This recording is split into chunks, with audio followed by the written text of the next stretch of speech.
Senador Cid Gomes é baleado durante um protesto da Polícia Militar em Sobral, no Ceará. O parlamentar usou uma retroescavadeira contra os manifestantes. Houve reação com tiros. Instalada a Comissão da Reforma Tributária. 50 parlamentares vão compor o grupo que vai entregar um texto em até 45 dias. E as reações aqui no Senado, as declarações do presidente Bolsonaro contra a jornalista da Folha de São Paulo. Hoje é quinta-feira, 20 de fevereiro, e esses são os destaques do Senado Notícias, que começa agora.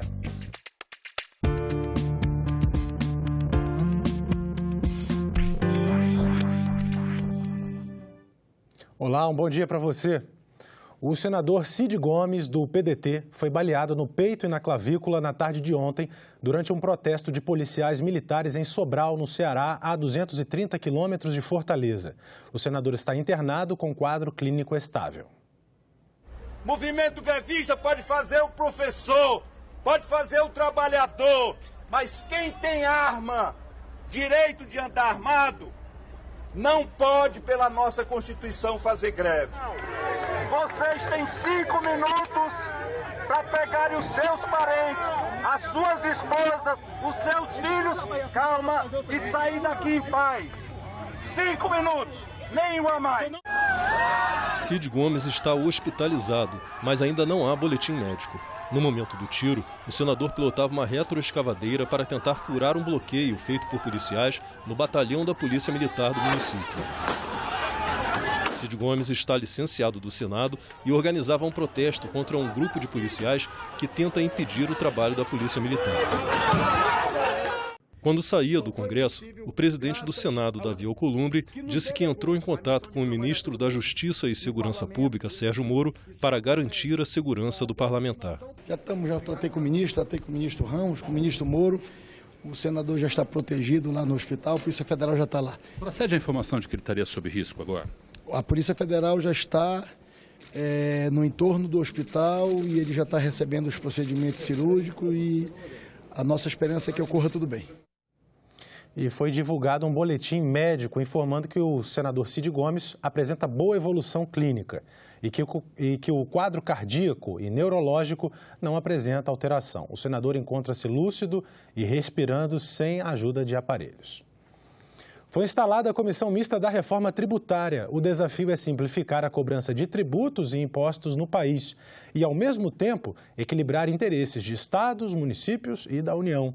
E um detalhe: o grupo vai ter até 45 dias para oferecer ao parlamento um texto para ser debatido e votado ainda em 2020. A primeira reunião da comissão vai ser em 3 de março. A palavra de ordem é diálogo. Queria agradecer a conciliação alcançada e esse entendimento, presidente Rodrigo, só foi possível graças ao espírito público de todos nós. A união entre a Câmara e o Senado, para que a gente possa trabalhar em conjunto numa matéria que é tão importante, mas que é tão complexa hoje, porque o sistema tributário é muito complexo. Esse foi o tom da solenidade de instalação do grupo que vai analisar a reforma tributária. O colegiado, formado por 50 parlamentares, vai ter 25 deputados e 25 senadores e um prazo de 45 dias para encontrar um texto de consenso entre a proposta que tramita na Câmara e a proposta que está em análise no Senado. É uma reforma que é aguardada há décadas pelos brasileiros. A desburocratização, a simplificação é um sonho dos brasileiros. É a possibilidade, de fato, de darmos segurança jurídica, tranquilidade para os empreendedores, confiarem no Brasil e promovermos a geração de emprego necessária. Todos nós aqui estamos imbuídos do mesmo espírito: simplificar o sistema, realizar as outras reformas, para que, simplificando primeiro, depois a gente possa reduzir a nossa carga tributária, que é muito alta. O texto que está em análise na Câmara unifica 5 tributos, 3 federais, 2 estaduais e 1 municipal. Já a proposta que está em tramitação aqui no Senado extingue 9 tributos e cria 2 impostos, o chamado IVA dual, um direcionado para a arrecadação federal e outro para estados e municípios. O relator da proposta será o deputado Aguinaldo Ribeiro e o presidente da comissão, o senador Roberto Rocha. Para ele, o Congresso é perfeitamente capaz de construir um texto que atenda a todos os interesses. O governo não pretende, pelo menos até onde eu sei, encaminhar uma nova PEC, porque se o fizer, ou se o fizesse, ela teria que iniciar pela Câmara. E aí desequilibra aquilo que nós estamos tentando equilibrar neste momento. É mais razoável que o governo faça o que tem feito com outras matérias.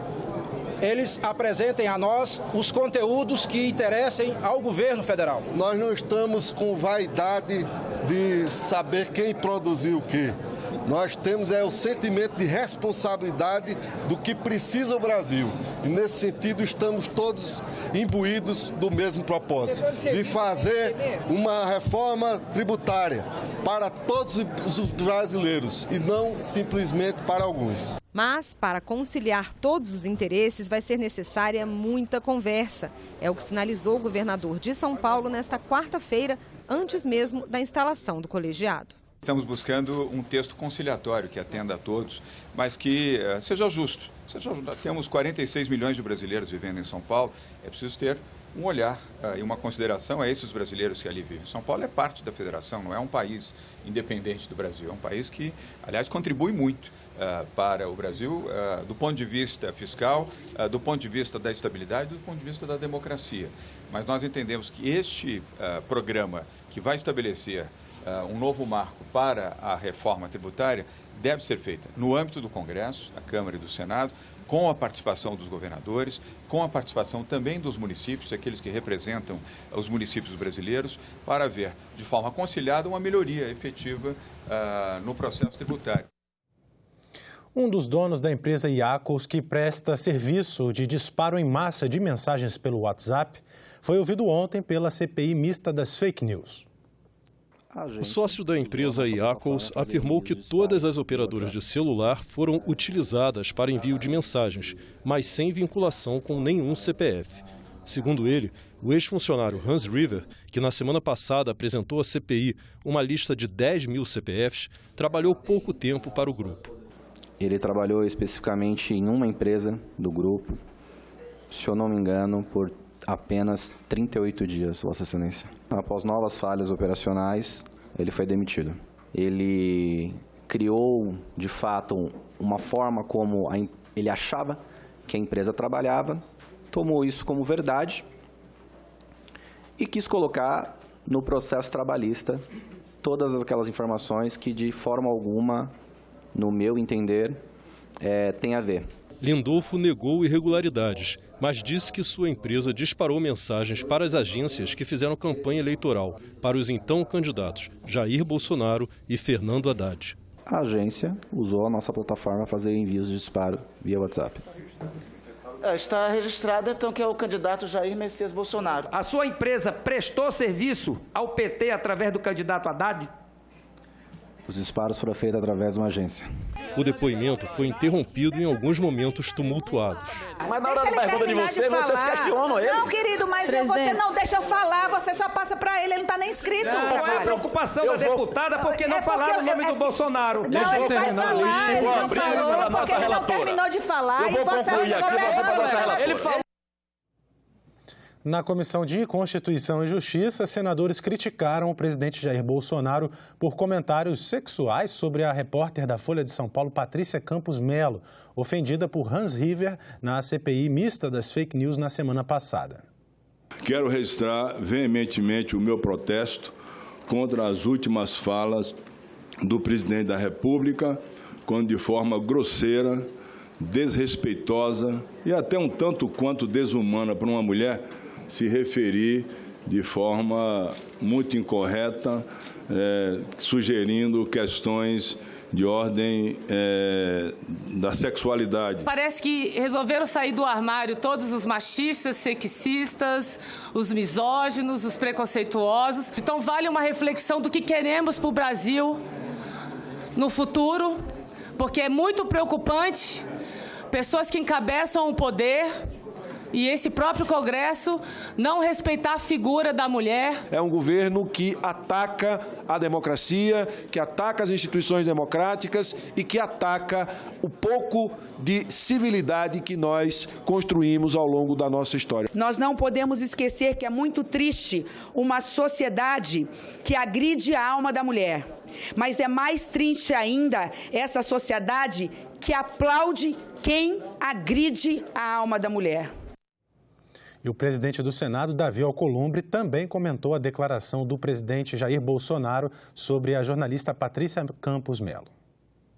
Em relação às declarações do presidente nesse episódio com a jornalista, a gente lamenta porque a gente sabe o papel fundamental da imprensa brasileira. A gente sabe que vocês todos fazem do dia a dia a vida de vocês e o trabalho de vocês para levar a informação, mas isso cada um conduz da sua maneira. A minha maneira é essa, é de conciliar, de agregar, de pacificar. Eu do ponto de vista da instituição do Senado da República, eu acho que foi um episódio que é uma página virada, porque já aconteceu, mas que a gente possa daqui para frente conduzir com mais respeito, com mais atenção, porque vocês são atores importantes no fortalecimento das instituições. A imprensa é fundamental, a liberdade de imprensa é fundamental e a gente tem que proteger isso que está assegurado na Constituição. PT, PSOL e Rede apresentaram ontem pedido de cassação do senador Flávio Bolsonaro. As acusações são lavagem de dinheiro, corrupção e associação com milícia. O presidente do Conselho de Ética do Senado, o senador Jaime Campos, tem 5 dias úteis para decidir se aceita ou não o pedido. Ele disse que vai dar ao acusado o direito da ampla defesa e que vai recorrer à Advocacia Geral do Senado para subsidiar o andamento do processo. Um grupo de senadores entregou ontem ao presidente Davi Alcolumbre um abaixo-assinado pedindo para que ele coloque em votação em plenário o projeto de lei do senador Lazier Martins, que muda o Código Penal e permite a prisão após condenação em segunda instância. O pedido tem 43 assinaturas. Também existe uma PEC que muda a Constituição para permitir a prisão após a segunda instância. E essa PEC está sendo examinada pela Câmara dos Deputados. A discussão e a votação dessa pauta, ela é a número 1 hoje para a população brasileira. Nós vamos começar a discutir reforma tributária, talvez chegue o projeto de reforma administrativa, mas aonde vai um parlamentar, a população está dizendo, quando é que vocês vão apreciar e votar a prisão após segunda instância? E optamos pelo projeto do senador Lazier Martins, exatamente em razão da sua eficiência, do seu alcance e, sobretudo, da sua celeridade, sem prejuízo da proposta da Câmara. Nós queremos afirmar que votaremos favoravelmente a proposta da Câmara. Não há colisão entre uma e outra. A Comissão de Constituição e Justiça aprovou ontem uma série de projetos que alteram o Código de Trânsito brasileiro. Entre as propostas aprovadas pela comissão está a que determina que os micro-ônibus e ônibus que fazem transporte público estejam equipados com botão do pânico, um dispositivo para que mulheres vítimas de violência possam pedir socorro. Outro projeto aumenta a pena para homicídio culposo cometido por motorista se ficar comprovado que na hora em que provocou o acidente e cometeu o crime, ele estava usando o celular.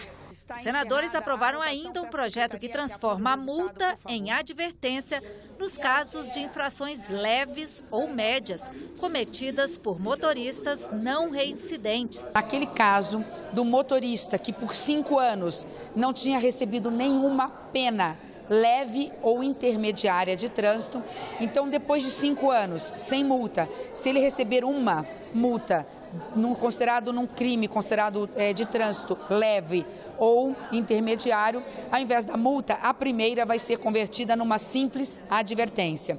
E com isso nós queremos demonstrar também para a população que os Detrans da vida, esses órgãos de fiscalização, têm que ter antes de tudo um caráter pedagógico, para depois ter o caráter punitivo.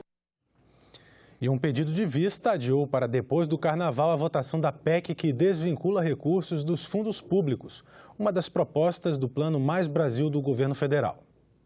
O relator, senador Otto Alencar, analisou mais 21 emendas apresentadas depois da leitura do parecer. Ele rejeitou as emendas, mas fez uma mudança no texto. Retirou a previsão de que despesas financiadas com recursos desvinculados dos fundos ficassem fora do teto de gastos por um ano. A flexibilização do teto tinha sido incluída a pedido do líder do governo, senador Fernando Bezerra. Mas houve uma manifestação do Ministério da Economia para manter dentro do teto os recursos dos fundos, cerca de 32 bilhões de reais por ano.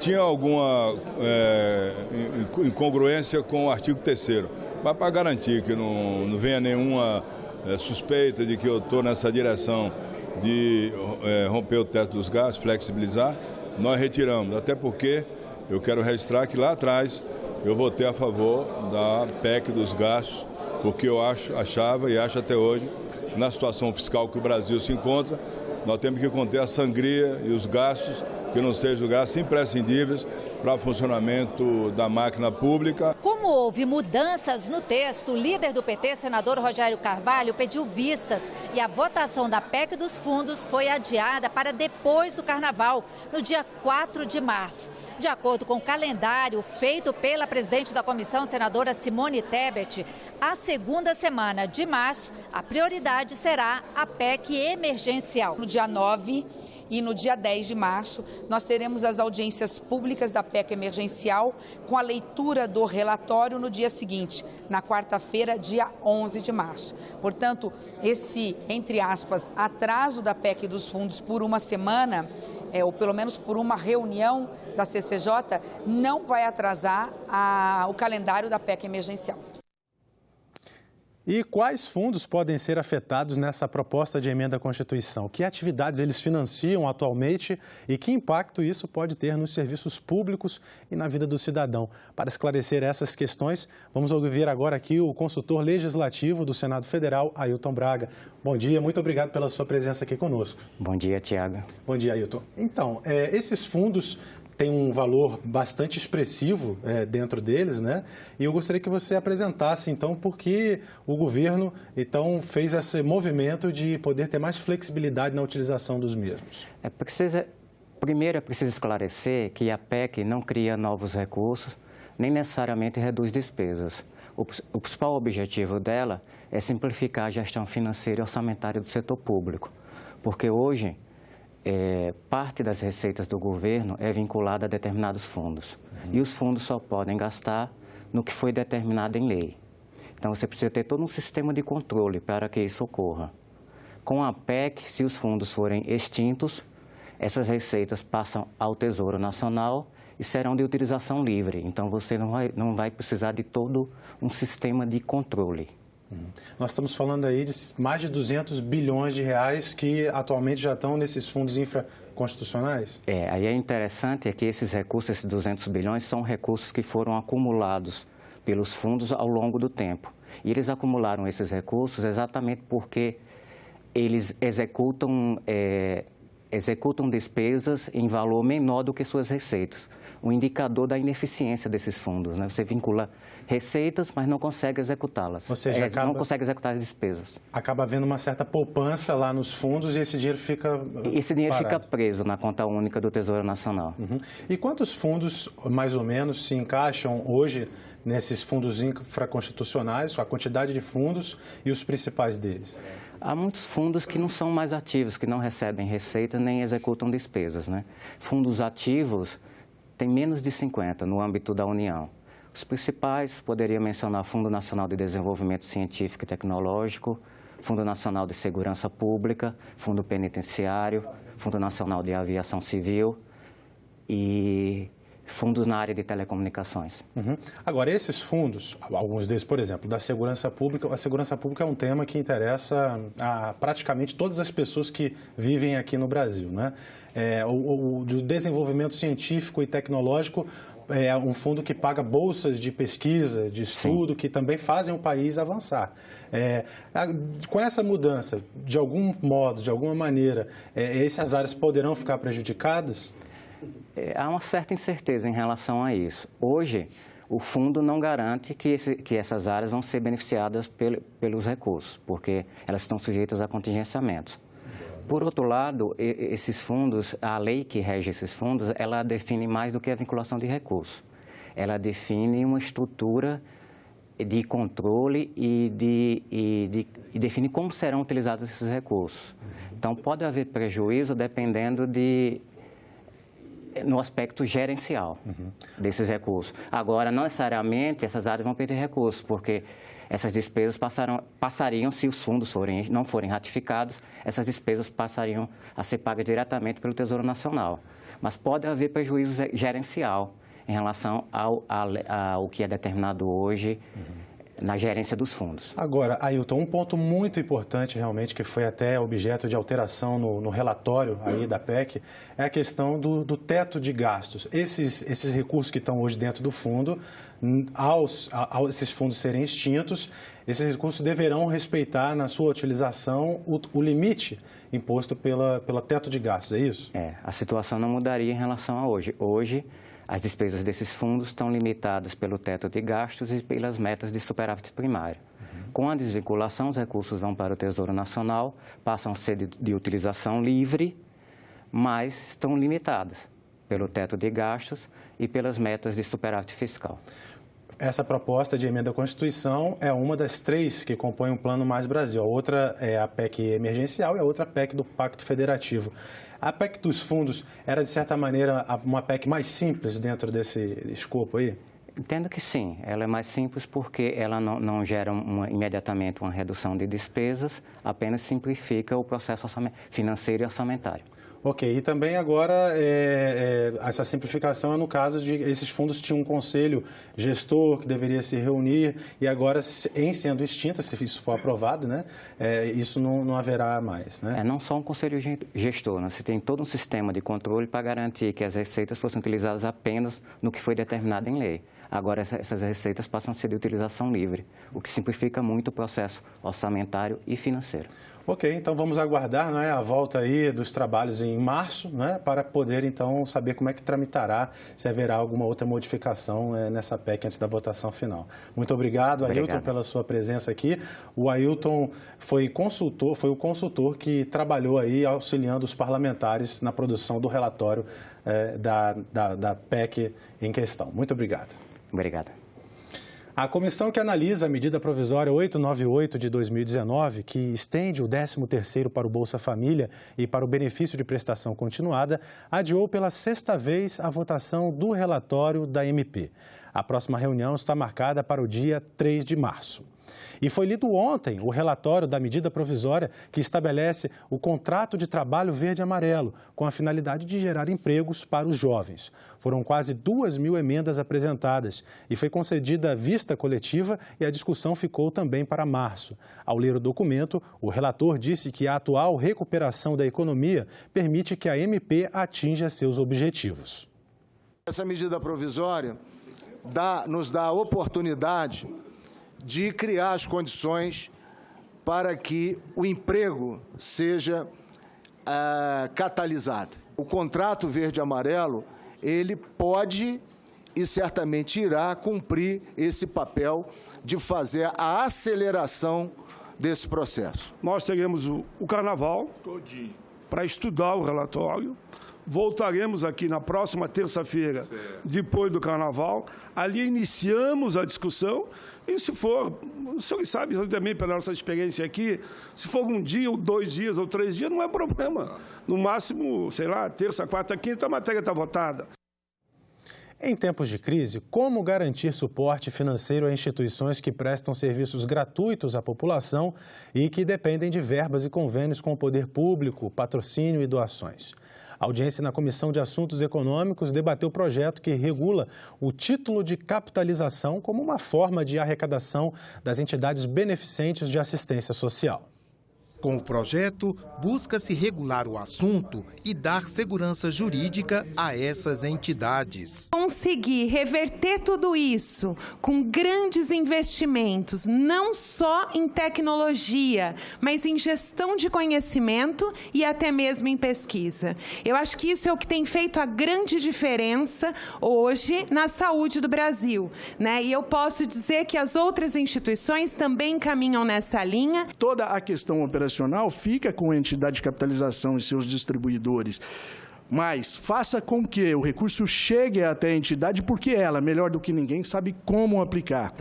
E tem esse compromisso social que é inequívoco. Foi investido com o título Filantropia Premiável aproximadamente, só estou dizendo das 15 instituições que eu represento, 400 milhões no ano de 2019, focado na saúde, na assistência social, no esporte e na vida daqueles que mais precisam. Essa receita se tornou praticamente a coluna cervical de várias instituições. No caso do Hospital de Amor, nos últimos anos, mais de 90 milhões de reais foram captados desta maneira, e a gente que vive no dia a dia na região norte do país sabe o quanto que é importante dar às famílias desse lugar o conforto de poder se tratar, de ter esperança e se tratar próximo à sua residência. Com um Brasil de desenvolvimento irregular e desigual e regiões com maior e menor densidade populacional, regras muito rígidas podem dificultar o crescimento dessa modalidade de arrecadação. Onde nós temos grandes distâncias, mercado econômico fragilizado e a necessidade de uma logística muito maior em função das próprias distâncias, isso se torna inviável da forma como está hoje.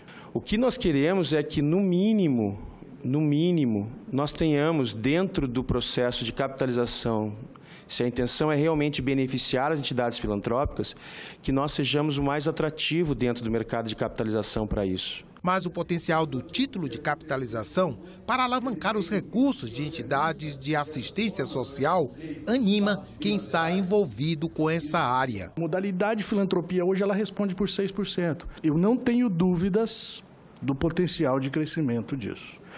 Para uma entidade filantrópica não existe uma bala de prata. Ela não tem como escolher essa ou aquela fonte de recursos. É um somatório de fontes. Em 2013, o estado de Pernambuco tinha apenas 10 APAES funcionando. Não tinha uma federação, mas não tinha nem sede, nem estrutura para funcionamento. Hoje, senador, a Pernambuco tem hoje 26 APAES funcionando, uma federação instalada.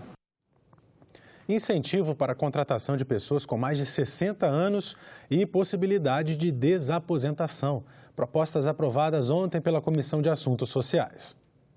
Os senadores da Comissão de Assuntos Sociais aprovaram um projeto que prevê a desaposentação. Pelo texto, os aposentados que continuam a trabalhar vão poder renunciar à aposentadoria para ter no futuro um benefício maior.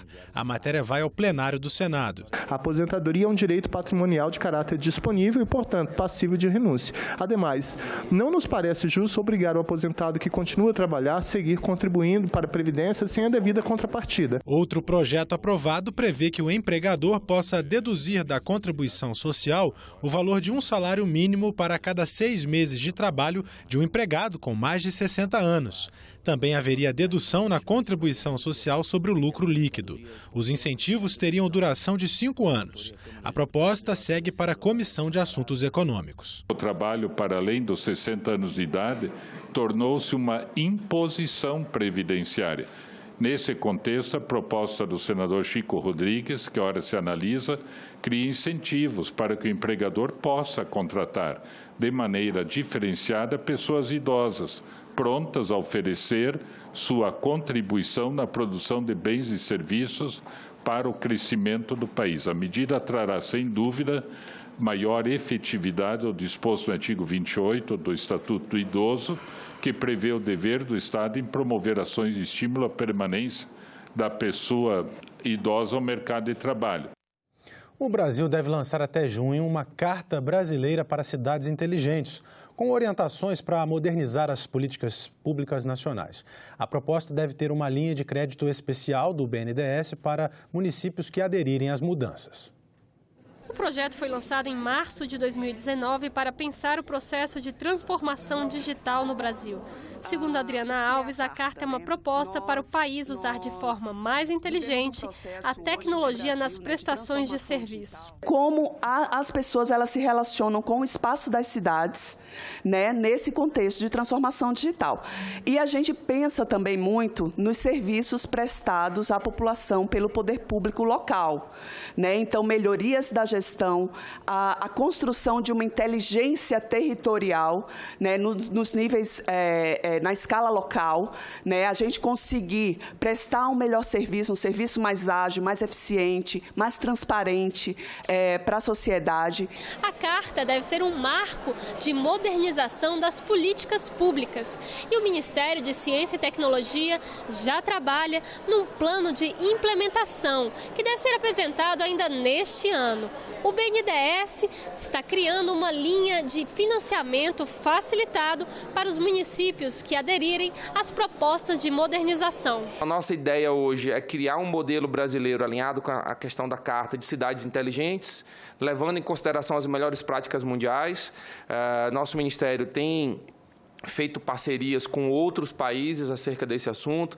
Temos visitado, inclusive, algumas cidades para conhecer mais e aproveitar esses casos de sucesso aqui para a nossa realidade. O representante da Anatel falou sobre a viabilidade da criação deste novo modelo de cidades. Destaques importantes dessa discussão toda foi a interpretação do Plano Nacional de Internet das Coisas.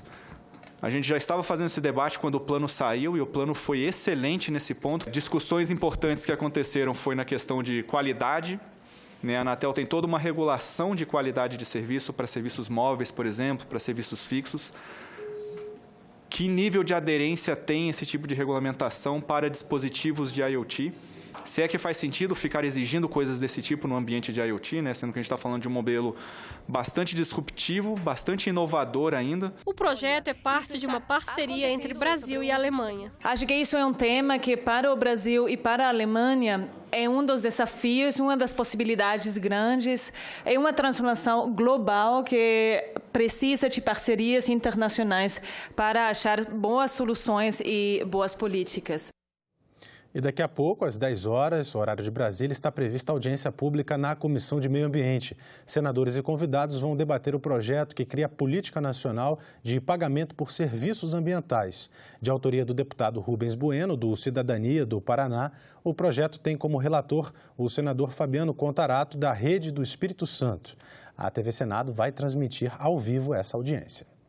Nós ficamos por aqui. Você pode rever as reportagens desta edição na nossa página na internet.